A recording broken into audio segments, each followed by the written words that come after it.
Bonjour à tous, bienvenue sur le plateau de Politique et Économie. Aujourd'hui, nous allons procéder à la revue de presse économique et financière internationale. Et chers téléspectateurs, vous avez deviné que ce sera avec Pierre Javanovic. Bonjour Olivier. Bonjour Pierre. Merci pour votre invitation. Alors, nous allons... C'est la fameuse émission de la rentrée. Voilà. Alors, il y a évidemment dans votre revue de presse abondance d'informations.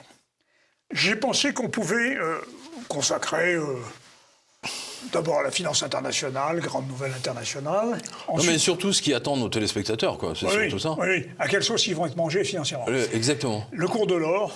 Ça, c'est sûr qu'ils vont être mangés par les impôts, c'est clair. Oui, c'est la vassalisation de plus en plus poussée de la France à l'Amérique et de l'Europe à l'Amérique. La situation française avec notre Mozart de la finance, il faut y en venir, et les formidables déficits que M. Barnier est en train de découvrir. Enfin, il fait semblant de découvrir. Oui, bien sûr.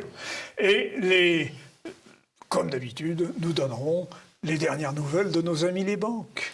Absolument. Des nouvelles, on en a des banques, mais en ce moment, je vois, si vous voulez, lorsque je prépare cette revue de presse, j'ai ce qu'on appelle la vue du 14 juillet. C'est-à-dire que c'est une vision en hauteur globale où je vois effectivement ce qui est en train de se préparer. Et c'est pour ça que tout ce dont on parle ici, en fait, finit par arriver.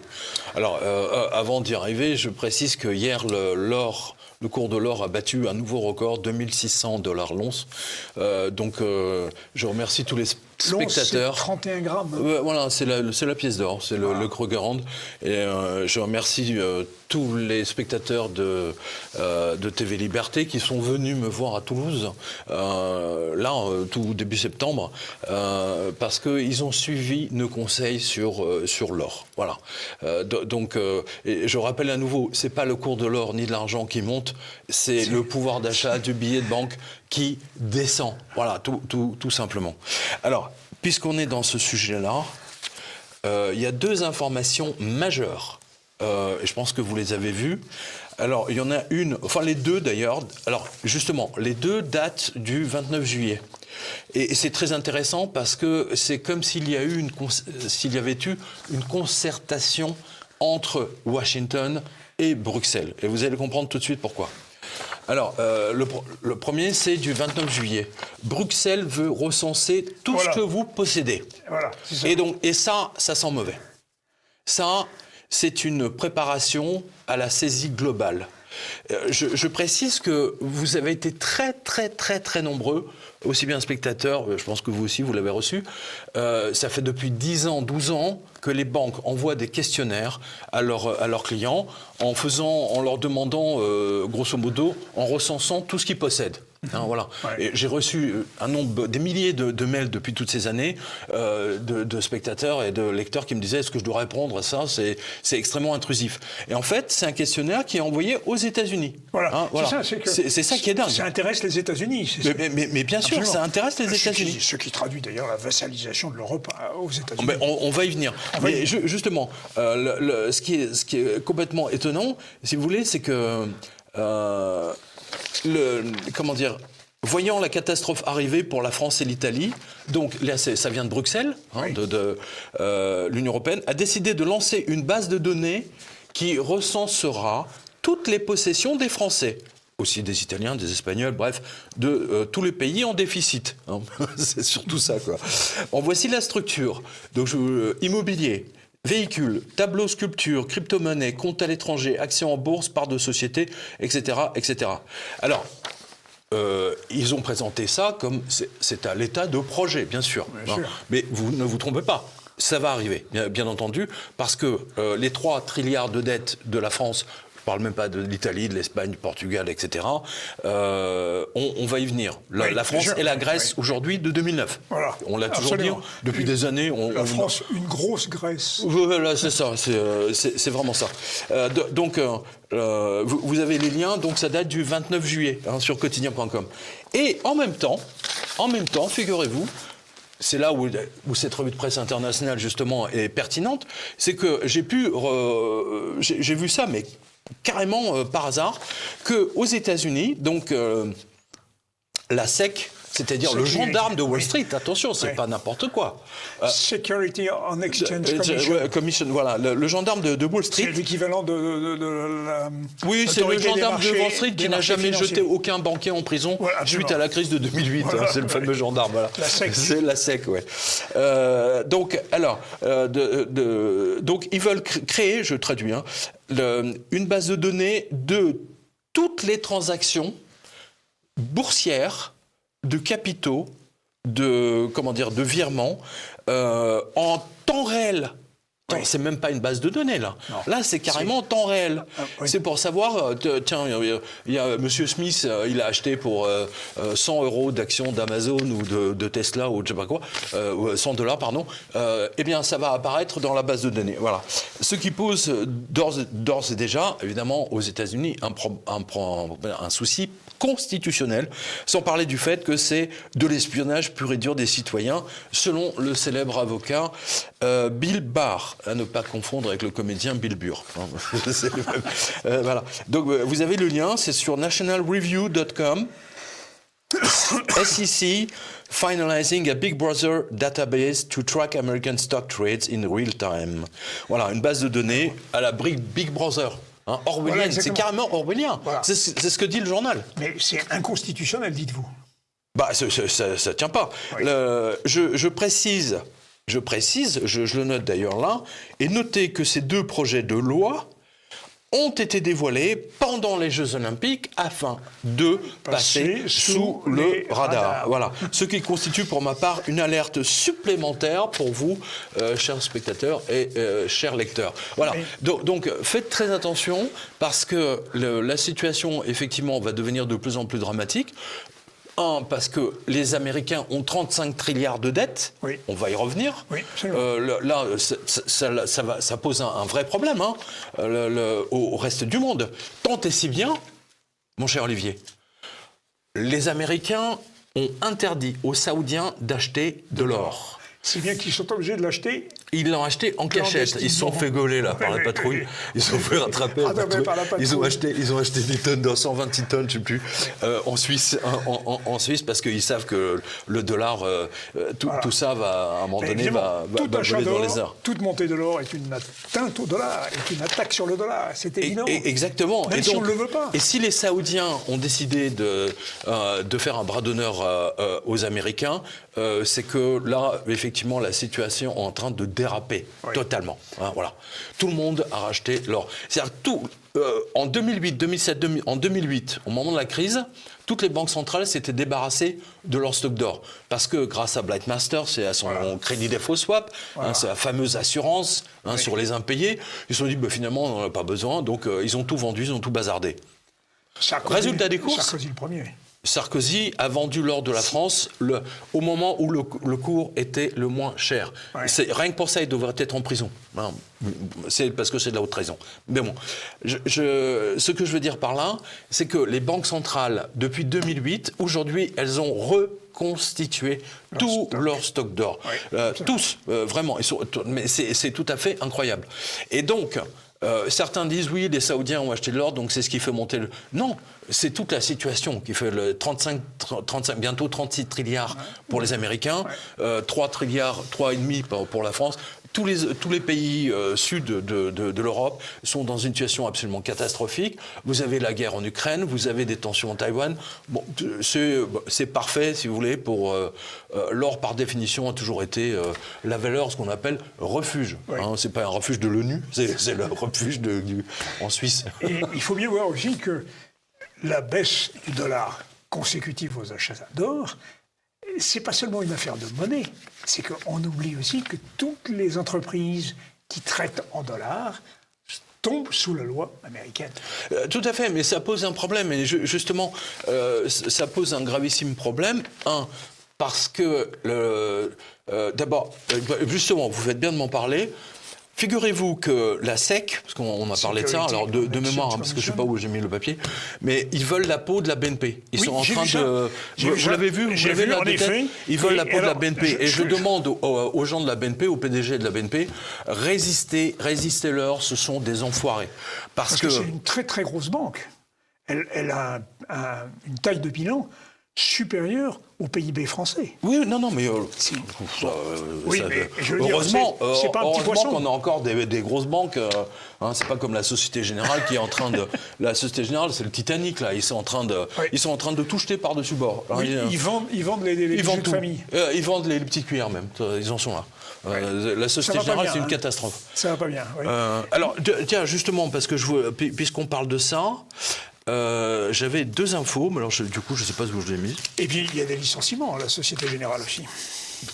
Il y a des licenciements à venir. Je pense que ça va être des licenciements au mois de décembre. La Société Générale vend 2 filiales européennes. On peut aussi avec ça. Oui. Alors la Société Générale Kleinwort Ambros au Royaume-Uni et Société Générale Private Banking Suisse. Oui, ils sont en train de tout vendre. Vendu.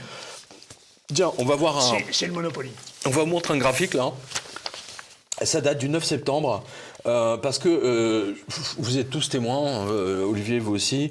Je vous ai toujours dit que tout se vérifie. BNP est largement au-dessus de la Société Générale en termes de cours, de valeur de cours. Espérons simplement qu'il ne viendra pas à l'idée de Bercy ou de Matignon de fusionner la SG avec la BNP.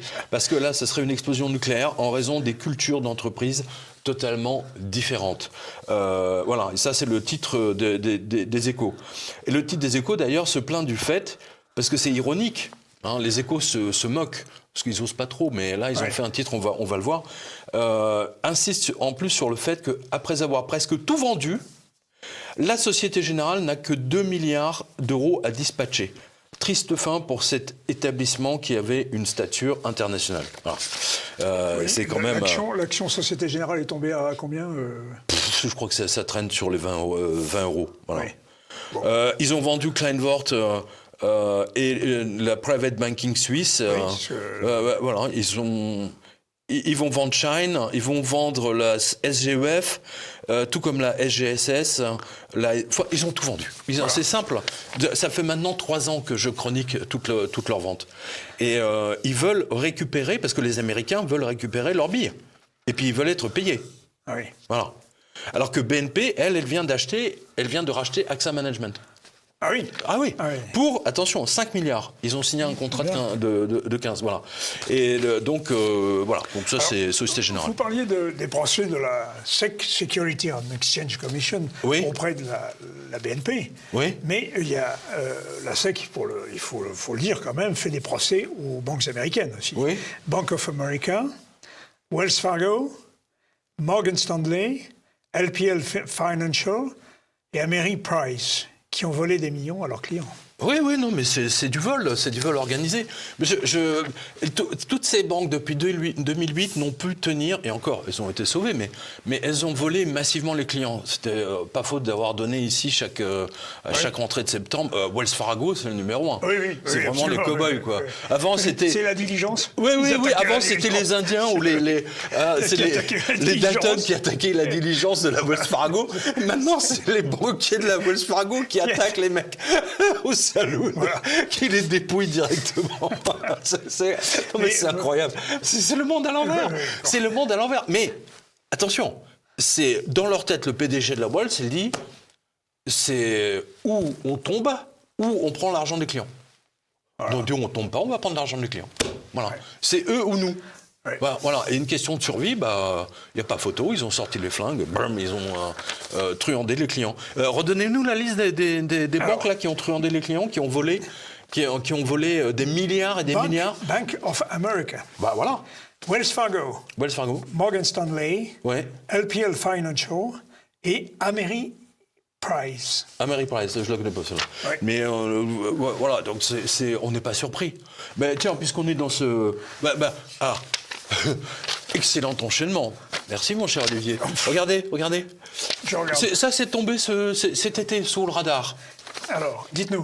Le très officiel vol des intérêts des Français qui possèdent un livret A par un livret ou un LEP, tous les par monsieur Bruno Le Maire, qui a fait de ses déclarations qu'il était très satisfait de sa personne et de son travail, alors qu'il a fait un travail de bip.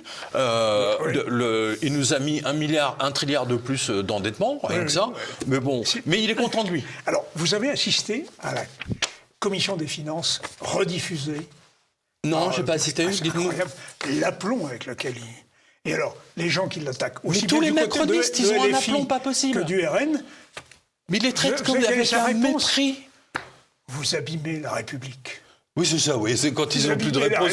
Vous abîmez la République, oui, c'est extraordinaire. Non, mais... Alors, tiens, je vous lis. Sur proposition de la Banque de France. Donc, ne croyez pas ça une seule seconde, c'est le gouvernement qui décide. Oui. Le gouvernement a en effet, à l'époque, décidé de déroger la formule du calcul du taux de livret A, blablabla. Bref, toujours est-il que celle-ci prévoit que la rémunération du produit d'épargne réglementé emblématique est fixée tous les 6 mois, 1er février, 1er août, qui s'est en effet soldée par une perte de 260 € par livret A. Remercier Bruno Le Maire, le grand voleur de l'épargne des Français. Le taux du livret A bloqué à 3% a en réalité fait perdre 260 € à chaque Français. D'autant que l'inflation est à 15, la vraie, si ce n'est pas 20. Donc avec 3, vous êtes à moins 15. Voilà. Oui. Et après ça, ils s'étonnent que le cours de l'or monte. C'est pas le cours de l'or qui monte. Oui. C'est le pouvoir d'achat qui descend. Voilà, donc ça, c'était pas dans un journal conspiratoire, c'était le Parisien, qui quand même se fait l'écho du gouvernement en permanence. C'est le 20 août. 20 août. Oui. Et monsieur Le Maire se réfugie en Suisse. Il va aller faire des cours dans une université suisse. Mais je vous ai toujours dit, il a raté sa vie. Il a raté sa vie. Bruno Le Maire voulait être écrivain. Il est devenu ministre des Finances. Oui. Il rêve d'être un écrivain à succès. Oui, mais il est un écrivain de Bordeaux. Mais c'est un ministre de l'économie qui a fait faillite. C'est effrayant. Oui, mais enfin, attendez. Qui a mis la France en faillite. Vous riez, mais c'est nous qui sommes en faillite avec lui. Oui, non, mais attendez, mais je ne suis pas responsable. C'est pas moi qui tenais les cordons de Bercy depuis 7 ans. Et pas coupable. Voilà, c'est pas moi qui... Parce que moi, je vous assure, j'aurais été ministre des Finances. En 2008, je peux vous garantir que j'aurais sauvé les finances de la France, mais sans aucun problème. D'abord, j'aurais nationalisé toutes les banques d'office. Boum. J'aurais jeté tous les banquiers en prison. Tous les banquiers qui ont fait des CDS, etc., à commencer par le patron du Crédit Agricole, parce que celui-ci, il doit être en prison jusqu'à la fin de ses jours. Mais bon, passons. Mais non, Sarkozy a préféré, il a sauvé les banques avec l'argent du peuple. Voilà. Je vous rappelle que Caisse d'épargne, et Banque Populaire, CIC, etc., enfin, toutes ces banques ont été fusionnées. La BPCE, j'invente rien, ça n'existait pas avant. Caisse d'épargne était une banque indépendante, et Banque Populaire, une autre banque indépendante. Et maintenant, comme elles ont fait faillite, ça a été regroupé en BPCE. Voilà. D'ailleurs, j'ai un papier là sur toutes les banques en faillite, là, vous l'avez ? Alors, les banques en faillite, oui, bien sûr. Je sais pas où je sais pas où je l'ai mis. Il y a les fusions Unicredit et Commerzbank. Pour ça, c'est pour l'Allemagne. Ah oui, parce que c'est pas celui-là, mais allez-y, donnez-le, parce que c'est... Tiens. Quand vous avez deux banques comme ça qui veulent faire faillite, il y en a une qui est en faillite, ça c'est sûr. Voilà. Et là, en l'occurrence, c'est Commerzbank. Qui a été sauvé en 2008. Oui. Et en Suisse, c'est ce qui se passait avec UBS. Exactement. Mais là, ça a été forcé. Alors attendez, j'essaie de retrouver mon article et je ne sais pas ce que j'en ai fait. Attends, on va trouver ça. Je l'ai. C'est un papier qui date du 29 juillet. Voilà. Passez sur le radar. Regardez bien. Le massacre bancaire depuis 2007. Alors, cet article, donnez-le à votre banquier. Prenez-le, ça date... vous allez dans les archives, c'est le mois de juillet. Voilà. 545 banques. Ouais, voilà, parce que je parlais justement de... Je ne sais plus quelle banque était en faillite. Et je me suis dit, tiens, mais il y a combien de banques qui ont fait faillite depuis 2007 ? Je me suis dit, j'ai quand même vérifié. Et vous avez compté ? Alors, rien qu'aux États-Unis, vous n'allez pas le croire, depuis la mi-2007, donc c'est la date centrale nucléaire des subprimes à la Blight. Absolument, à la Blight, ce ne sont pas moins de 545 banques qui ont volé dans les airs, les unes après les autres, jusqu'à ce jour. Jusqu'à ce jour. Oui. La banque Karl Schwab, inévitablement, là, elle est déjà en faillite, virtuellement. Charles Schwab. Charles Schwab. Oui. Karl Schwab, qu'est-ce que je dis, moi ? C'est l'autre. C'est l'autre, oui. C'est l'autre. Absolument. Alors, attends. Il faut y ajouter 200 autres banques européennes, autant dans le reste du monde, et on obtient pratiquement 1000 banques qui ont fait faillite ou qui ont été fusionnées à la hâte depuis 2000. 7. Mais le plus drôle, Olivier, le plus drôle, non mais c'est drôle quand même, parce que ces banquiers sont fous, mais ce qu'ils font est parfois, mais on est dans Ubu. On est dans Ubu. Voilà. C'est Ubu Bank, ça c'est pour lancer une banque, ça s'appelle Ubu. Ubu Bank. Mais là, les banques boivent la tasse. Oui, non, écoutez bien. Le plus drôle dans ma liste, ne serait-ce que des 545 banques américaines, c'est le phénomène suivant. La banque B, qui a avalé la banque A en 2007, a été à son tour avalée par la banque C en 2012, qui elle-même a été avalée par la banque D en 2016 et ainsi de suite. Vous voyez, c'est les dominos qui restent un domino, puis finalement, donc c'est la dernière qui survit. D'où le titre du livre de la biographie de Jamie Dimon, le PDG de la JP Morgan, The Last Man Standing. The Last Man Standing. Et vous savez quoi ? Jamie Dimon s'est rendu liquide, il a vendu une grande partie de ses actions de la JP Morgan. Et il a dit qu'il renonce à continuer son rôle de PDG de la JP Morgan, je pense à partir de l'année prochaine. Voilà, il ne veut plus être PDG. Et se rendre liquide, la même chose. Berkshire ? Oui. Warren Buffett, l'homme le plus riche, l'un des hommes avec Bill Gates, le plus riche du monde, blablabla. Warren Buffett, il a vendu combien il a vendu, vous l'avez ? De Bank of America, n'est-ce pas ? Oui, il a vendu Bank of America, mais il en a vendu plein, hein. Oui. Alors, je ne sais pas pour quel... Des milliards, genre 8 milliards ou 10 milliards, peu importe. C'est ça, 9 milliards. Bah, je te parle, j'ai dit 10 milliards. Voilà.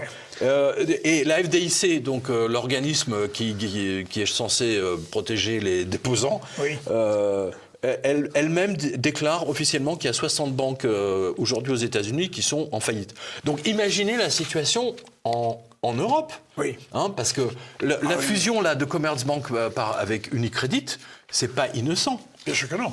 Voilà, mais nous avons... Mais non, mais Pierre, en Europe... Moi, je dis aux clients Société Générale, partez. Surtout aux entreprises, partez. Parce qu'ils feront comme la Wells Fargo. Ils vont se servir sur les comptes des gens avant de déposer le bilan ou avant d'être fusionnés. Mais non, on est protégé. Les agences de notation, Bâle 3, les accords de Bâle. C'est ça, dit-on, je ne ferai pas de mauvais commentaires ou de mauvais jeux de mots là-dessus. D'accord, j'ai deviné. Bon, donc ça va pas bien dans les banques. Hein. Ça va pas bien. Mais non, mais attends, ça n'a jamais depuis. Ils se sont pas remis de ce qui s'est passé en 2008. Mais pourquoi ? Et donc la preuve, je veux dire, 1000 banques qui font faillite. Oui, mais pourquoi ça ? Parce que nous sommes restés dans le même système. Nous avons les mêmes méthodes et ils emploient ces méthodes qui les conduisent à la faillite. Tiens, je dis ça, oui, parce qu'il y a des gens. Oui, quand est-ce que les banques font faillite ? Espèce de crétin. Je ne sais pas ce qu'il te faut. Plus de 1000 banques ont fait faillite, ont été fusionnées. Et tiens, preuve supplémentaire, mon cher Olivier. Alors, là, je parle à tous les spectateurs qui sont au Crédit Agricole, par exemple. Hein, voilà. Alors, la direction de la communication a profité du cirque média des législatives pour passer cette information incroyable, mais pas pour vous, parce que nous, on vous informe, sous le radar des Français.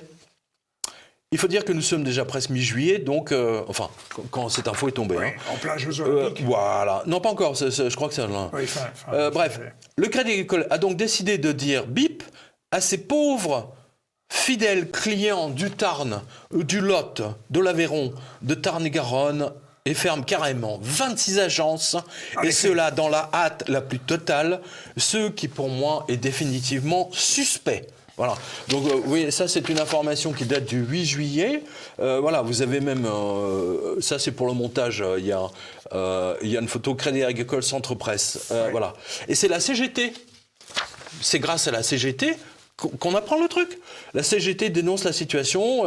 Voilà. 26 agences. 26 agences comme ça, c'est-à-dire que les gens vont être obligés de faire des kilomètres et des kilomètres et des kilomètres. D'autant que les DAB se ferment aussi. On supprime des DAB. En plus. Voilà. Donc Crédit Agricole ferme. Et moi j'ai toujours dit, les comptes du Crédit Agricole sont opaques.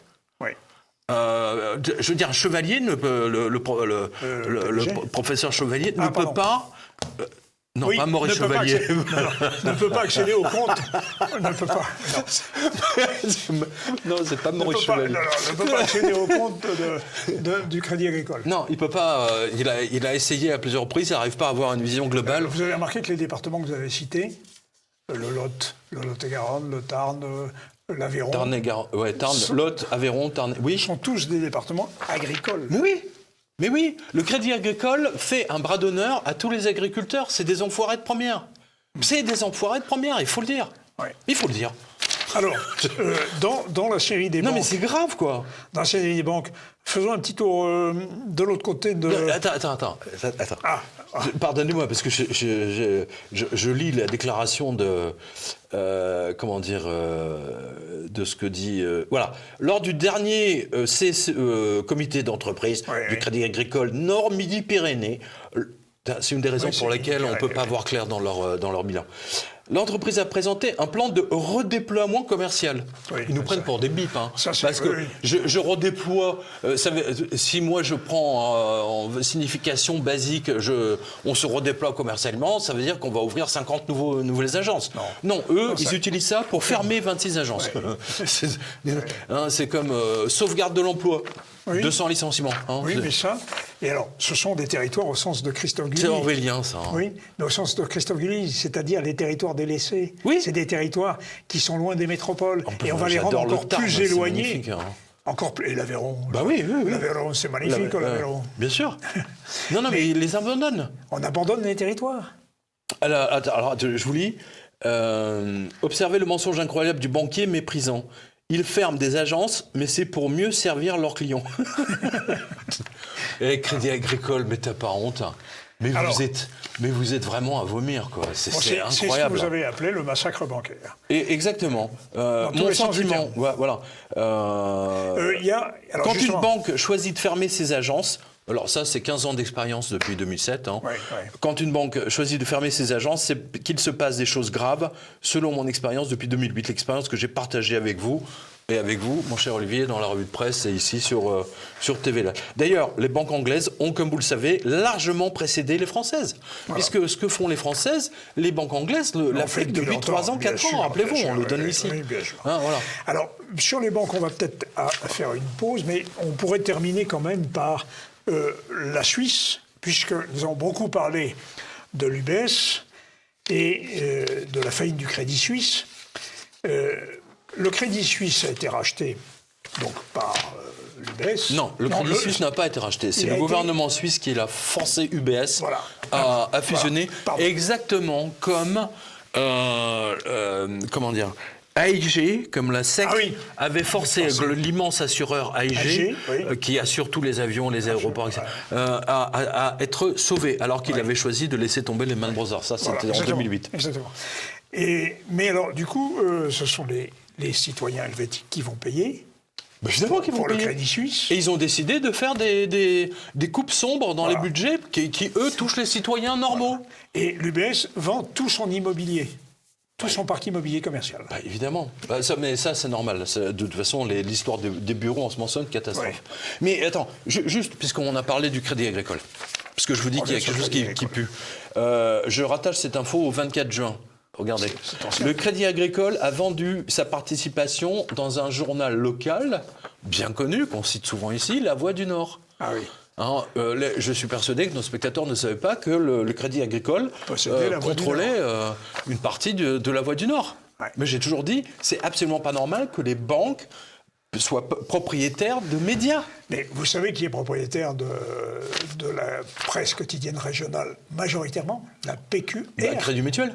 C'est le Crédit Mutuel. C'est le Crédit Mutuel, évidemment. Bien sûr, le Crédit Mutuel. Et tiens, l'opinion, l'opinion, journal que personne ne lit, que personne n'achète. Parfois, il y a des informations. Oui, parce qu'ils ont 2-3 bons journalistes. L'opinion a été rachetée. Il vient d'être racheté par le groupe CMI de Daniel Kretinsky. Oui. Voilà. Alors que l'opinion, c'est l'organe officiel de Wall Street en France et des ultra-riches. Oui. Voilà. C'est le journal des ultra-riches. Voilà. C'est pour ça qu'ils n'en vendent pas. Monsieur Kretinsky est plutôt riche aussi. Oui, mais si Kretinsky l'a racheté, c'est parce qu'il a reçu des ordres. Oui.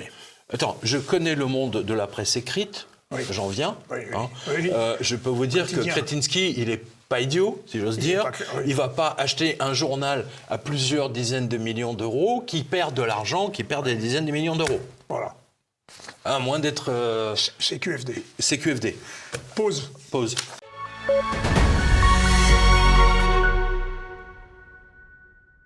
Alors, avec Pierre Gelawani, on continue les explosions, si je puis dire. Les explosions en ce moment, oui, avec au Liban. Alors, là, le Mossad, ils ont fait très très fort. Hein. C'est mieux que les banques. Hein. Explosion d'un méga assureur maintenant. Oui. Mais là, exactement. Cette assurance vie garantie, sans souci, c'est FWU. Non, mais moi j'adore. Mais l'information est tombée au 15 août. Hein. Oui. Mais alors, ce qu'il y a d'extraordinaire, c'est ça qui est bon. C'est un gros assureur allemand. Très gros assureur. Allemand. Oui, allemand. Mais garantie sans souci par l'agence de notation Fitch Rating. C'est ça. Qui nous avait dit c'est parfait, vous allez retrouver tous vos sous. Ouais, non, mais moi j'ai toujours dit ici, les assurances vie sont une arnaque, par définition. D'autant que quand l'assuré est mouru, la compagnie ou la banque se garde bien de prévenir la personne concernée. Enfin, l'héritier. Moi, je rappelle que la Société Générale a été un grand spécialiste de ce vol. Oui. Moi, dans mon entourage, j'ai plusieurs personnes. J'ai un témoignage personnel. Ah, mais moi aussi. Moi aussi. C'est la Sogepar, ou je ne sais plus comment s'appelait cette filiale. Absolument. Alors, ils ont gardé l'argent. Ils ont gardé l'argent 20 ans. 20 ans, les salopards. Pourquoi ? Parce que j'ai fait intervenir. Société Générale. J'ai fait intervenir un notaire et ça m'a coûté 5 000 €. Ah non, mais enfin bon. Non, mais c'est des voleurs. C'est des voleurs. Société Générale, c'est des voleurs. Enfin bon, bref. Et alors, attention, parce que là, c'est pas fini. Donc là, c'est FWU. Pour Forward You. Rien que le nom, ça aurait duré mettre en alerte les clients déjà. Hein. Ça s'appelle FWU Life Insurance Lux. Lux. Oui, bien sûr. C'est au-dessus. Au-dessus, c'est la grosse arnaque. Non, mais c'est horrible. Mais ils sont quand même 30 000 clients français à être tombés dans le panneau. Et il en reste 1 900 000. Allez, il en reste 2 millions ou 1 million dans le reste du monde. Majoritairement en Allemagne et en Autriche. Voilà. Ouais. C'est quand même absolument incroyable. Alors, ils vont pas c'est une holding luxembourgeoise. Pardonnez-moi ? Ils vont rien récupérer alors ? Non, il n'y a rien à... Non, il n'y aura pas de... Parce que, on a eu des faillites à Gibraltar, des assureurs bidons à Gibraltar, on en a eu en Angleterre, en Italie, mais voici le Luxembourg, soi-disant pays ayant les meilleures assurances en Europe, assureurs en Europe, depuis que les Anglais sont partis. Parce qu'en Angleterre, c'est une tradition, l'assurance d'une Lloyd's, voilà, qui assure toute la maritime, etc. AIG, voilà. C'est d'autant plus là que les surveillants luxembourgeois de ce secteur avaient déjà infligé une amende de 200 000 €. Attends, 200 000 € pour... Écoutez bien, déficience détectée, on dirait un psychiatre qui parle, il y a une déficience mentale. Déficience détectée dans le processus de surveillance des produits et exigences en matière de gouvernance. Ce qui, traduit du luxembourgeois, en français, veut dire on avait déjà détecté des escroqueries monumentales dans les comptes et on leur a interdit de vendre certains de leurs produits d'assurance vie. Voilà, ça c'est la bonne traduction. Et ils sont en faillite. L'affaire était connue de tous depuis le début de l'année 2024, mais ces officiels ont quand même attendu début août pour passer sous le radar des médias, pour pas qu'il y ait de scandale sur les sociétés qui sont au Luxembourg, évidemment. Qui est un paradis fiscal. Qui est un vrai paradis fiscal. Voilà. Alors, et je répète, Fitch Rating avait soutenu... Voilà, je le montre. Voilà, j'ai la capture écran, parce que je suis allé chercher les notations Fitch. Parce qu'ils ont une base de données Fitch. Et donc on peut récupérer la totalité, si vous voulez, année par année. Voilà. Et Fitch... donc avait garanti le truc en disant oui, tout va bien, il y a zéro risque, etc. En réalité, ils s'en fichent. Voilà, ils s'en fichent. Excellent. C'est en forme, hein. Non. Ils s'en fichent. Elle est très près. On va le ressortir, c'est là. Voilà. Donc c'était dans la presse luxembourgeoise, l'essentiel luxembourgeois, comme qu'on cite souvent d'ailleurs. Voilà. Et donc, si vous êtes assuré chez eux, alors allez sur la revue de presse, quotidien.com, c'est le 13 août, parce que je vous donne le nom de l'avocat qu'il faut contacter et l'administrateur. C'est monsieur Ivo Meinert Wilrod de Pluta Rechtsanwalts SARL comme administrateur de l'insolvabilité, alors que l'agence Fitch en 2023 n'avait strictement rien vu. Et je donne le lien sur le lien qui n'en avait rien à Fitch. Voilà. Non, mais c'est incroyable. Incroyable. Donc comment peut-on faire confiance aux agences de notation ? Une fois de plus, vous voyez à quel point ces agences de notation sont une arnaque monumentale, comme avec les CDS en 2007. Moi, je rappelle que sans Moody's, sans Standard & Poor's et sans Fitch, il n'y avait pas la crise, il n'y avait pas les CDS. Oui, mais elles ont des relations incestueuses avec les banques en réalité. Oui, mais c'est Blight Masters qui a mis ça en place. Oui, parce que sans... CDS. Exactement. Parce qu'ils ont dit, nous, on regarde les comptes sur 3 ans. Voilà. Vous savez ce qu'ils ont fait ? Vous regardez sur les comptes sur 3 ans ? Alors, dans ce cas-là, on va mettre 2% d'intérêt pendant 3 ans. Et puis, une fois que les 3 ans sont passés, on le met à 10. Résultat des courses, une fois que les mecs, d'un seul coup, ils ont vu le remboursement être multiplié par 2 ou par 3. Et boum, 2007, ça a été l'explosion de 2008. Alors, ce qu'il y a, c'est que ces faillites de banque, ces explosions d'assureurs continuent, mais ça a des conséquences sur l'emploi. Vous signalez dans votre revue de presse... Ah oui, Mastercard. Eh oui. Mastercard, allez-y. Alors, Mastercard, et puis la Silicon Valley. Silicon Valley. À la limite, Silicon Valley, de toute façon, il y a une crise phénoménale.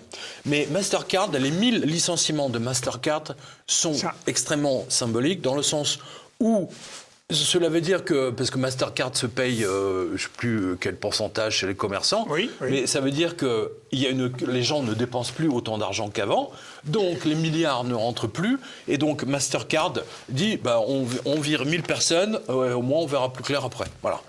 Ça veut dire que la crise est là, elle est visible, elle est en dessous, mais vous avez comme ça, vous savez, c'est comme un tremblement de terre soudain à côté d'un volcan qui est toujours un peu endormi, où il y a juste la fumée.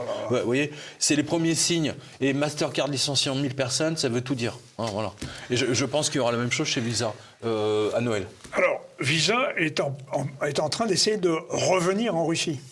Vous le signalez. Oui, mais bon, Visa, de toute façon, ils sont meilleurs. Mastercard, à côté de Visa, c'est des clowns, pour moi. Historiquement, si vous voulez, ils sont à la ramasse. Ils achètent beaucoup de pubs pour faire croire, mais ils sont pas du tout à la hauteur de Visa, qui, lui, a une expertise technologique absolument phénoménale. Mais phénoménale. Voilà. Donc, pour moi, Visa, c'est une des plus belles compagnies au monde. Du point de vue technologique, j'entends.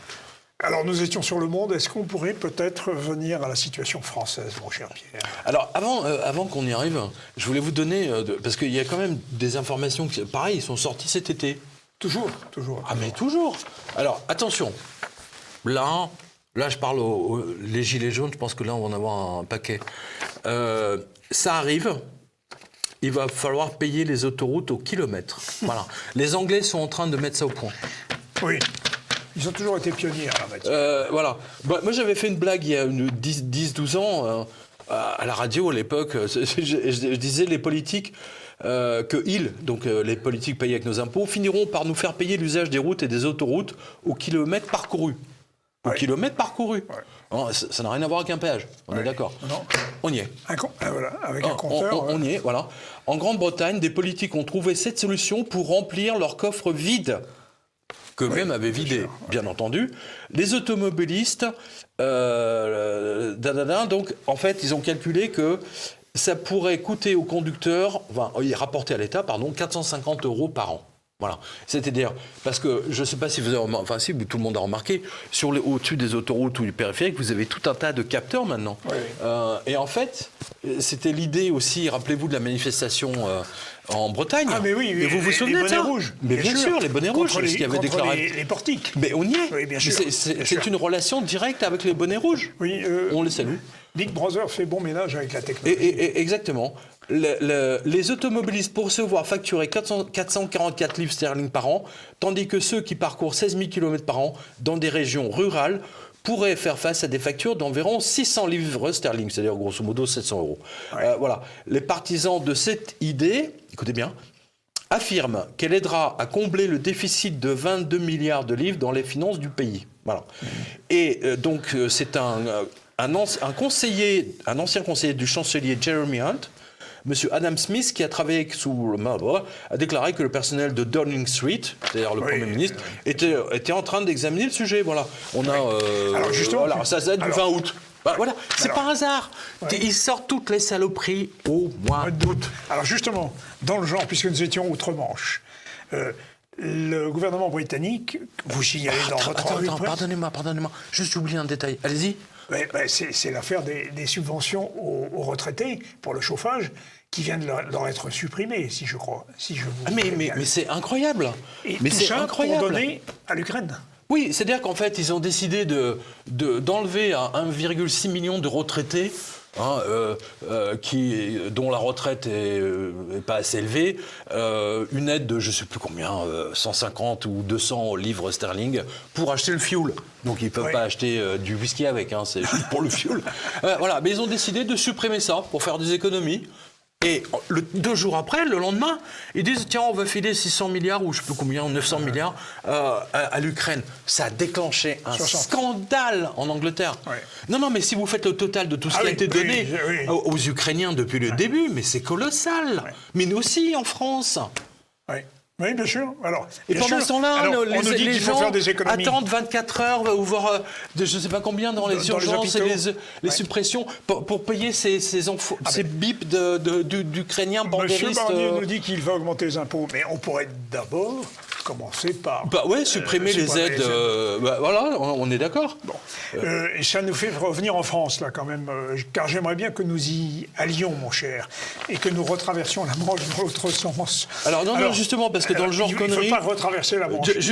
Mais dans le genre, il y a un truc surréaliste. Il y a un truc complètement surréaliste. Parce que ça, c'est drôle. C'est en Angleterre ? Oui, forcément. Ils ont de l'avance sur nous. Oui, toujours. C'est des anglo-saxons. Oui. Alors, maintenant, en fait, les Anglais n'ont plus de place de prison. Ils n'ont plus assez de place de prison. Ils ont plus de place. Comme en France, grosso modo. Oui, mais donc, ils les exportent. Il y a un technocrate anglais, donc un énarque anglais, qui a eu une idée de génie. Puisqu'un prisonnier coûte environ 50 000 euros ou livres, pourquoi ne pas les délocaliser dans un pays où tout est moins cher ? Comme par exemple l'Estonie. Attends, c'est pas fini. Ils mettent les prisonniers anglais en Estonie, alors. Et devinez quoi ? L'Estonie a répondu présent avec des yeux brillants d'allégresse face aux dizaines de millions de livres sterling que ce nouveau marché va représenter. Voilà, à ce niveau et à ce prix, 20 000 livres par prisonnier, ils sont même prêts à construire de nouvelles prisons. Tu ne crois pas. On ne peut pas les construire en Angleterre, ces prisons. Non, mais déjà, ils avaient délocalisé des centres d'appel d'urgence. Oui. Ils les avaient délocalisés en Roumanie. Oui. En Roumanie ? Et là, ils vont délocaliser les prisonniers. Mais pourquoi pas au Vietnam ? Ou au Bangladesh, c'est encore moins cher. En Albanie ? Voilà, il y a la mafia. La mafia, elle prend cher. Là. Elle prend cher, oui. Non, c'est pas une bonne idée, l'Albanie. Bon, alors d'accord. Bon. Non. Donc, alors cette fois-ci... Au Zimbabwe. Au Zimbabwe. Au Zimbabwe, ça va être encore moins cher. Ouais. Non, mais sérieux, là... Non, mais vous rendez compte où ils en sont ? Oui. Mais c'est grave. Donc, vous voulez traverser la Manche ou pas ? Allez-y. Alors, on arrive en France. On va ramer. On arrive en France. Alors, allez, on est en France. Vous avez un lecteur qui travaille dans le BTP. Oui. Et qui vous informe que... comment il s'appelle Monsieur Bourga. Oui, il m'a envoyé un joli courrier. Parce que franchement, ça va pas bien. C'est lui. Alors, moi, il conduit une bétonnière, vous savez, avec la toupie, là, le truc qui tourne. Ça m'a toujours impressionné, ces trucs.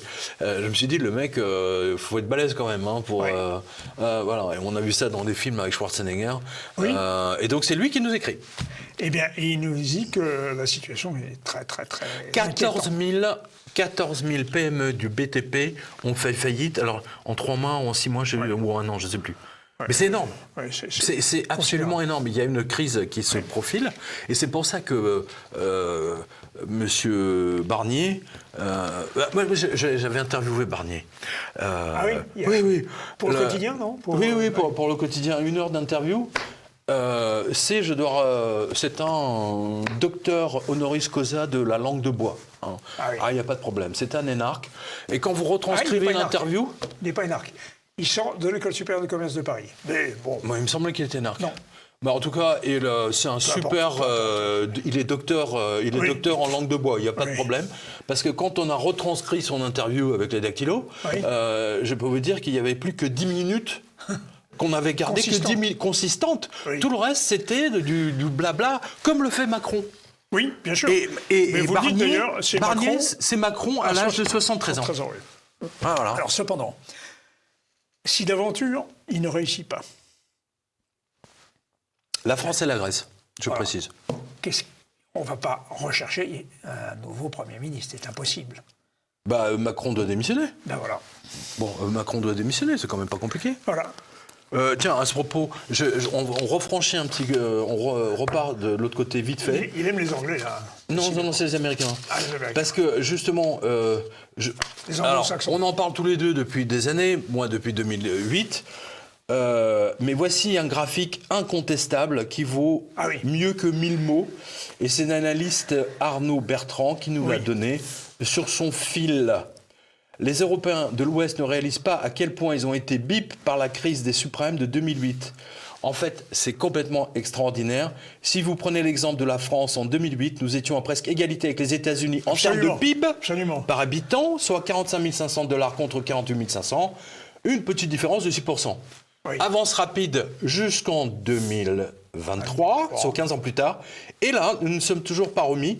Nous sommes à 44 400 PIB par habitant, toujours inférieur à celui de 2008. Pendant ce temps, les États-Unis sont à 81 600, c'est-à-dire le double quasiment. Voilà, et vous allez voir le graphique derrière nous, c'est important, et ça date du 9 septembre. Voilà. Europe 2008, 35% du PIB. Europe 2020, 25%. Et je pense Europe 2025, ça sera plus que 18%. Voilà. Les Américains sont en train de nous voler, de nous dépouiller. Ils ont transformé l'Europe.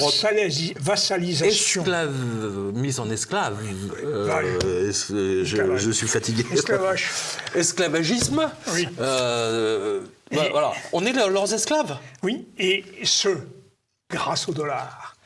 Et justement, et c'est pour ça que les Américains combattent l'or.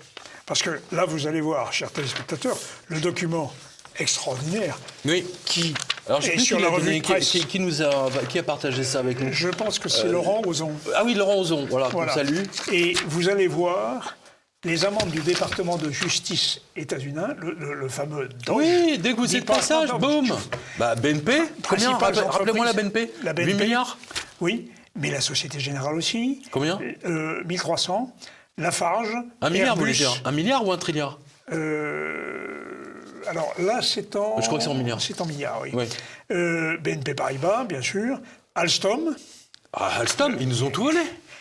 Alcatel, Technip. Alcatel, ils nous ont volé les brevets. Les turbines Arabelle. Les brevets de fibre optique. Oui. Quand ils ont fait le forcing sur Alcatel il y a une vingtaine d'années, 25 ans. Alors, en Allemagne, Commerzbank. Lucent Technologies, moi, je me souviens très bien de cette affaire. Siemens en Allemagne, Commerzbank, Daimler. Vous verrez sur la carte, chers téléspectateurs. C'est ça, c'est-à-dire que dès qu'on empiète sur leur marché, mais dès que vous utilisez, même si vous utilisez le dollar pour une transaction qui est extérieure aux États-Unis, vous pouvez tomber sous le coup de la loi américaine. Oui, on peut les payer en euros, on n'a plus rien à faire techniquement. Sauf que les gens ne veulent pas de l'euro, parce que c'est une monnaie bancale qui, alors j'ai une info là-dessus, qui a perdu 40% de sa valeur, 40% de sa valeur depuis son introduction. Et vous savez que... Je sais plus où c'est. Je l'ai vu aussi. Elle m'échappe pour l'instant. Mais vous savez qu'à propos d'euros et de dollars, nous achetons notre gaz aux États-Unis en dollars, pas en euros. Ouais. Et vous savez que le plus gros gisement de gaz de schiste américain est en Pennsylvanie. D'accord. Il équivaut au gisement de gaz qatari à peu près. Ah ouais, d'accord. C'est énorme, c'est considérable. Et comme nous avons refusé le gaz russe, eh bien nous allons devoir payer en dollars notre gaz aux États-Unis. Ah bah, justement, je l'ai retrouvé l'article, ça date du 29 juillet. Vous voyez, là, franchement, c'est Tribune Populaire qui nous le donne. Entre 1999 et 2017, la France a subi une perte de 3 591 milliards d'euros à cause de l'euro. J'adore. Voilà. Pendant ce temps-là, l'Allemagne a accumulé un gain impressionnant de quasiment 2000 milliards d'euros, c'est-à-dire 2 trilliards. Nous, on a perdu 3,5, eux, ils ont gagné 2. Oui. L'euro a engendré des gagnants et des perdants. Traduit par habitant, chaque Allemand a gagné en moyenne 23 000 euros sur la période 99-2017. À l'inverse, les bips, comptez-vous, comme on dit, hein, et on est dedans. Hein, à l'inverse, chaque Français a perdu 56 000 euros. Le déclassement économique de la France continue. Voilà. Et là, c'est pour le montage, le 29 juillet, et il y a deux graphiques à mettre derrière nous. Idem pour l'Italie, l'Espagne, le Portugal, etc. Et il faut ajouter... Le Sud. Voilà, le Sud. Et il faut ajouter à ce phénomène la désindustrialisation. D'où est-elle venue ? Mais c'est volontaire. Oui, mais elle est venue aussi du fait que l'Italie, la France et l'Espagne ne pouvaient plus ajuster leur monnaie à leur compétitivité, c'est-à-dire déprécier, dévaluer leur monnaie et la rendre plus compétitive pour vendre leurs produits industriels et donc ruine de l'industrie. C'est-à-dire que l'abandon des monnaies nationales a eu pour conséquence de pénaliser l'industrie du Sud et de favoriser l'industrie du Nord, et notamment l'Allemagne. Tous ceux qui ont accepté, la Pologne n'a pas accepté l'euro, l'Angleterre non plus, je rappelle. Jamais. Ils ne sont pas idiots. Jamais. Je veux dire, on aurait pu être dans l'euro tout en gardant le franc, et ça n'aurait rien changé. C'est là où l'arnaque. Oui. C'est vraiment là où l'arnaque. Tiens, il y a deux pays qui sont gagnants. C'est l'Allemagne et la lessiveuse fiscale nommée Hollande. Voilà. C'est les deux pays qui ont gagné. Hollande. Ce n'est pas nouveau. Mais là, on voit clairement à quel point l'euro est une immense arnaque et n'enrichit que les Allemands et les Hollandais. Ces deux pays, je rappelle, sont des vassals officiels des États-Unis. Vous l'avez vous-même dit il y a un an, je me souviens, oui. Dans une émission, alors je ne sais même plus à quel sujet, mais je me souviens qu'on en avait parlé. J'ai consacré une assez longue étude à cette vassalisation dans le livre que je viens de Ah oui, on va le montrer, tiens, votre prochain livre. Il va apparaître fin septembre, dans lequel je fais un chapitre sur Manifest Destiny, vous savez, la destinée manifeste voulue par les pères fondateurs de l'Amérique, eh bien, contient déjà la vassalisation de l'Europe. Non pas explicitement, mais implicitement, évidemment. Et je montre comment l'Amérique a saigné à blanc l'Europe. Mais attends, ils l'ont fait 2 fois. Oui. C'est dans le livre avec Antal Fekete. Voilà. Le retour au standard or et voilà. Le standard argent. Il en parle. C'est-à-dire que, par exemple, Première Guerre mondiale, les Américains attendent. C'est-à-dire, il y a la guerre, ils se frottent les mains parce que les Anglais, les Français, tout le monde est obligé d'acheter de l'armement chez eux. Et pour les payer, ils ont exigé des lingots d'or, je rappelle. Bien sûr. La même chose la Deuxième Guerre mondiale. En 1945... C'est pareil. Ils ont récupéré tous les lingots d'or des Anglais, des Français. Je rappelle, leur stock d'or a été colossal. Oui. Le stock d'or américain en 1945 est l'équivalent de 70% du stock d'or mondial. Exactement, d'où Bretton Woods. Parce qu'il n'y avait pas besoin, en effet, de créer une monnaie internationale que préconisait Keynes. Je ne suis pas keynésien, mais Keynes, là, il avait pas tort. Il voulait qu'on fasse le fameux Bancor, cette monnaie internationale. Et les Américains ont dit non, le dollar vaut autant que l'or. Dollar is as good as gold. Ouais. Oui, sauf qu'il est resté pas très longtemps. Non, mais c'est un vrai souci. Mais en même temps, regardez, puisqu'on parle des Américains, eux, ils ont leur véritable inflation, elle est proche de 50%. C'est-à-dire que le gouvernement dit on a une inflation de 6%, mais en fait, dans les faits, c'est... Alors, je vous le donne, et c'est pas n'importe qui, c'est quelqu'un que je suis depuis des années, c'est l'économiste Daniel Lacalle. Il a écrit, il a dit, c'était il y a 10 jours, donc c'était au début août, The economy is a train wreck disguised by debt. En fait, l'économie est une catastrophe ambulante déguisée, cachée par la dette. Voilà. C'est clair, net et précis. Voilà. Et regardez cette vidéo qui vous prouve que l'inflation aux États-Unis, qui nous exporte, est entre 50 et parfois même 70%. Voilà, 70%. C'est absolument... Je vous donne un truc là En 2021, j'avais 6 personnes dans mon foyer et les courses coûtaient moins de $200 par semaine. Donc ça, c'est en 2021, oui. D'accord ? Oui. Pour une famille de 6 personnes. D'accord ? Maintenant, nous en sommes que 5. Donc il y en a un qui a quitté la cellule familiale.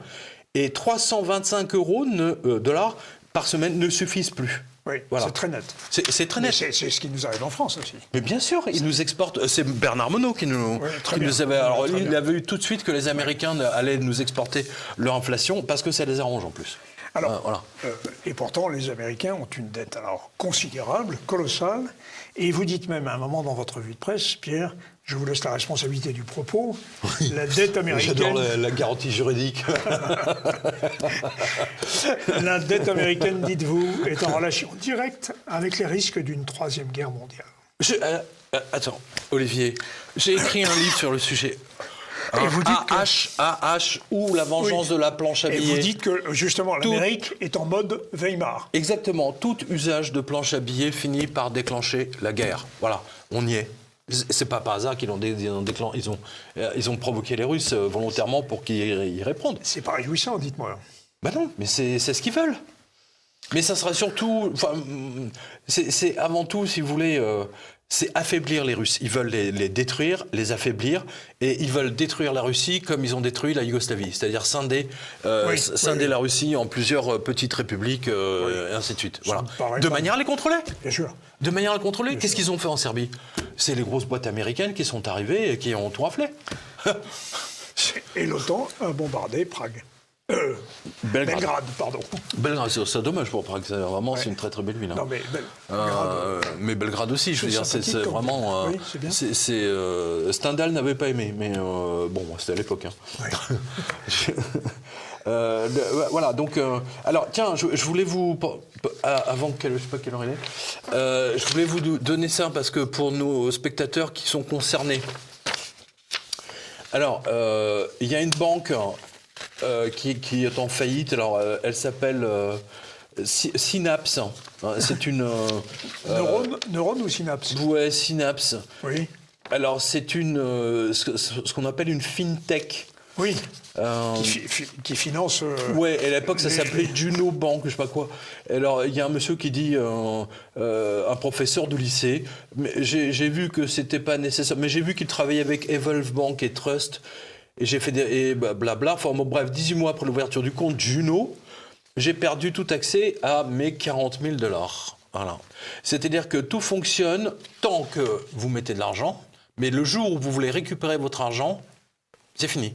Veuillez justifier la provenance de cet argent. Alors ça vous oblige une semaine de travaux administratifs pour leur prouver, scanner les documents, leur envoyer. Non mais c'est n'importe quoi. 100 000 clients. 100 000 clients. Ouais. Alors ça c'est Juno, Synapse, machin. Alors ensuite c'est du 1er juillet. Ensuite vous avez Lydia Bank qui entre-temps pour éviter le scandale a changé de nom parce qu'elle est devenue Sumeria Bank. Alors elle aussi, elle garde l'argent des clients.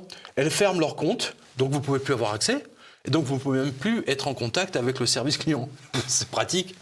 C'est Revolut. Il y a plein de banques en ligne qui font ça. N'y allez pas. N'y allez pas. Tout le monde me dit, monsieur Jovanovic, dans quelle banque ? Allez à la BNP. C'est pas compliqué. Ils ont encore des agences et ils ne ferment pas les agences comme Crédit Agricole. Du moins, ils ne ferment pas à la même vitesse s'ils le ferment.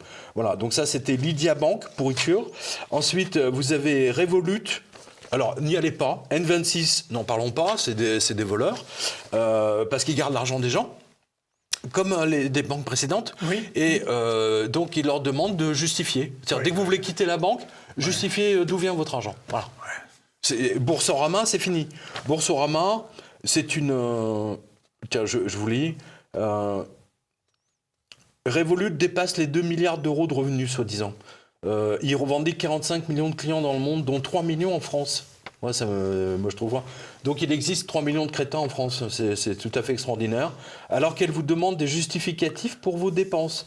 Hein, voilà, donc j'ai donné des captures écran. Oui. Mais vous vous rendez compte, vous achetez un truc, vous retirez de l'argent et vous avez un connard derrière qui veut... Ça se trouve, c'est même pas un connard, c'est une intelligence artificielle. Oui, c'est un algorithme. Merci de scanner. Donc, algorithme. Un algorithme, IA, qui vous demande de scanner les documents. Donc vous imaginez le temps que vous perdez ? Allez à la BNP, voilà, c'est tout. C'est pas je ne suis pas payé par la BNP, hein, je précise. Oui, voilà. J'allais vous le demander. Non, j'aimerais bien. Alors, j'aimerais bien, mais pas du tout. Nous arrivons pas du tout. À la fin de cet entretien, malheureusement. C'est bien dommage. Banque Postale qui était là aussi, voilà. Oui. Est-ce qu'on pourrait conclure, non pas sur les banques, parce que la conclusion est entendue, sur les médias quand même, parce que à TV Liberté, vous savez que nous nous battons avec l'argent de nos téléspectateurs, et c'est souvent difficile, et il ne faut pas hésiter à aider TV Liberté, surtout, chers téléspectateurs, aider TV Liberté. Mais vous dites que CNN pour les États-Unis, la BBC pour l'Angleterre, sont à terme condamnés. Oui, CNN fait, je sais plus, 500, ils ont 500 000 spectateurs en temps... tout le temps. Alors, pour une chaîne qui est diffusée dans le monde entier, dans tous les hôtels de la planète, par satellite, par télé, par Internet, par mode... Enfin bon, bref, toutes les hertziens, etc. Oui, c'est une catastrophe. Je veux dire, certaines vidéos de TVL font 600 000. Et la différence, si vous voulez, c'est que les gens qui viennent regarder nos émissions, elles veulent nous regarder. Ils veulent nous regarder. Oui. Alors que vous arrivez vous allumez, vous avez CNN, ou dans les aéroports, vous en foutez totalement. Vous voyez ce que je veux dire ? Donc en fait, c'est très important de noter ça. Mais attends, moi je veux revenir sur un truc. Pour vous dire à quel point Macron est un enfoiré. Parce qu'il applique le plan Davos. Et c'est l'exemple des meubles Gauthier. Vous vous souvenez des meubles Gauthier en Vendée ? Il faut en parler. C'est les pauvres gens. En fait, ils ont été mis en faillite avec 750 personnes. Parce que leur facture électricité était multipliée par 3. Ben voilà. Remerciez M. Macron, remerciez M. Le Maire. De l'énergie en France. Et en fait, c'est une punition voulue par les Allemands et les Américains parce que les industriels français étaient avantagés par nos centrales nucléaires, donc leur prix de l'énergie et leur prix final était intéressant. Donc, en punissant tous les industriels français, les Allemands reprennent l'avantage et les Américains reprennent l'avantage. Voilà la triste réalité. Voilà, Macron est un agent des États-Unis. C'est plus que jamais mon sentiment. Il ne travaille que pour les Américains. Alors, il fait semblant de temps en temps de faire une petite révolte, mais c'est comme Sarkozy, il n'a travaillé que pour les Américains. Et je rappelle que les conférences de M. Hollande, vous savez par qui elles sont financées ? Par PIMCO. PIMCO, c'est le bras armé de l'assurance de Allianz, du géant de l'assurance allemand. Oui. Mais c'est PIMCO qui est aux États-Unis, à Long Beach. Ouais. Expliquez-moi pourquoi PIMCO va à Long Beach. Ils ne savent même pas où la France. Voilà. Pourquoi ils vont financer Hollande ? Oui, bien sûr. C'est pas moi qui le donne, c'est le canard enchaîné qui a donné cette info. Sur le fait que Macron est au service des Américains, il y en a un qui le dit très bien, et pourtant c'est un homme qui vient de la gauche. Oui. C'est Marcel Gauchet. Marcel Gauchet dit Monsieur Sarkozy a agi objectivement comme agent américain. Mais tout à fait, mais tout à fait. Mais c'est très ancien. Que fait la DST c'est très ancien. Que fait la DCRI Mais ces gens-là devraient être condamnés pour haute trahison. Oui, Jean Monnet aussi. Qui travaillait De Gaulle le savait. De Gaulle le savait. Oui. L'OSS, à l'époque, c'est l'OSS. OSS. Non, mais ça vous montre le niveau de corruption inégalé aujourd'hui. Et Barnier, il n'est pas mieux. Moi, je rappelle que Barnier, c'est lui qui a organisé avec Sarkozy le fait que, alors que les Français ont voté non pour l'Europe, c'est lui qui a organisé notre retour avec le traité de Lisbonne. C'est impardonnable. C'est impardonnable. Barnier est un traître. Là, je vais m'énerver. Je suis désolé. Nous allons nous arrêter là, puisque l'heure est échue. Si, attends, on a oublié, pour la route. Pour la route. Arrestation, enfin... Un banquier américain en prison. Non, Riyad Salamé. Oui, on s'en fout, celui-là. Riyad Salamé, le gouverneur de la Banque du Liban. Ah oui.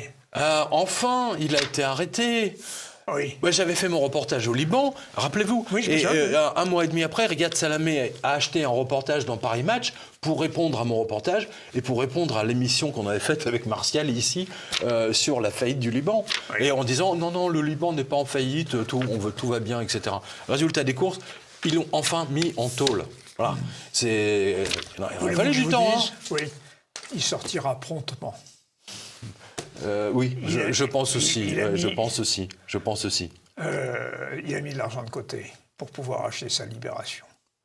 Mais les malheureux Libanais, oui, je pense le peuple libanais souffre. Mais attends, le problème, c'est que son argent est en livres libanaises.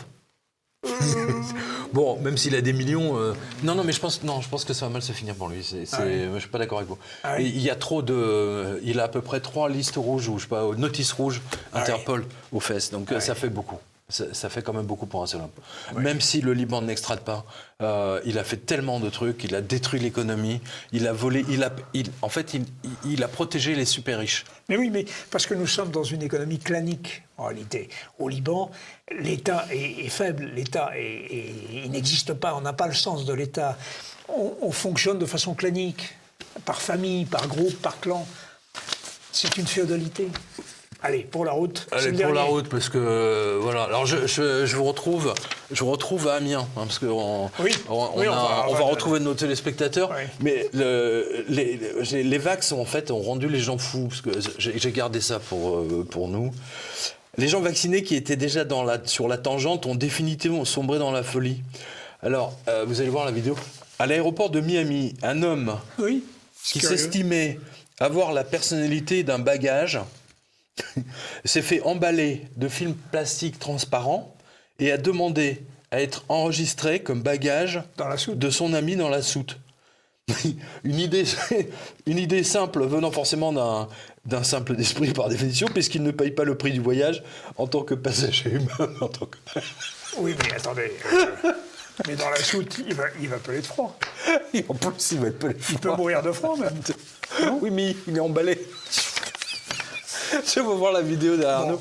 Non mais finissons-en. Non mais c'est ça. Oui. Ça vous montre que les gens sont devenus hyper à cran. Et on le voit. Les gens sont devenus hyper agressifs. Tous ceux qui sont vaccinés ont changé de personnalité. Ça c'est quelque chose que je ne sais pas si vous avez constaté ça dans votre. C'est l'ARN. Moi. Enfin bon, bref. Et toujours au Crédit Mutuel, tiens, j'ai une dernière info. Il y a un de nos lecteurs, il nous dit « Je viens de constater que le Crédit Mutuel vient de limiter le plafond de retrait. La semaine dernière, il était possible, avec Visa Premier, de modifier le plafond hebdo pour passer de 1200 à 2005, voire 4002. C'est terminé. C'est fini, maintenant, c'est limité. » Voilà, ils veulent nous empêcher de retirer notre argent. Voilà. Donc, surtout si vous avez une entreprise à la Société Générale, allez à la BNP, allez même au CIC, au Crédit Mutuel, on s'en fout. Mais la Société Générale est dans un état lamentable et elle va se servir sur le compte des gens, comme la Wells Fargo, comme celle qu'on avait donnée. C'est inévitable. Voilà. Eh bien, alors, vous avez retrouvé tout ça sur quotidien.com. Oui, parce que les gens nous disent source. Source, toutes les sources. Source, alors on dit connard, Vittel, Evian. Non. Toutes vos sources, vous les citez. Non, mais sur les commentaires. Source. Oui. Il y a toujours, ils ne sont même pas foutus de cliquer, d'utiliser une souris. Vous voyez, source. Point d'interrogation. Alors, rendez-vous à Amiens, à Marseille. Je vais à Marseille, enfin. Je vais à Biarritz. Ça va être sympa. Aussi. Nantes, absolument à la fin de l'année. On va le voir derrière. Ça va être sympa. Je viendrai vous voir à Nantes. Ah, vous venez. Bien. Voilà, donc on n'a pas plus tout donné. Oui, on avait tout ça. On avait de l'or. L'or a battu son record, je le rappelle, 2600. Voilà, et c'est pas l'or qui monte, c'est votre billet de banque qui descend.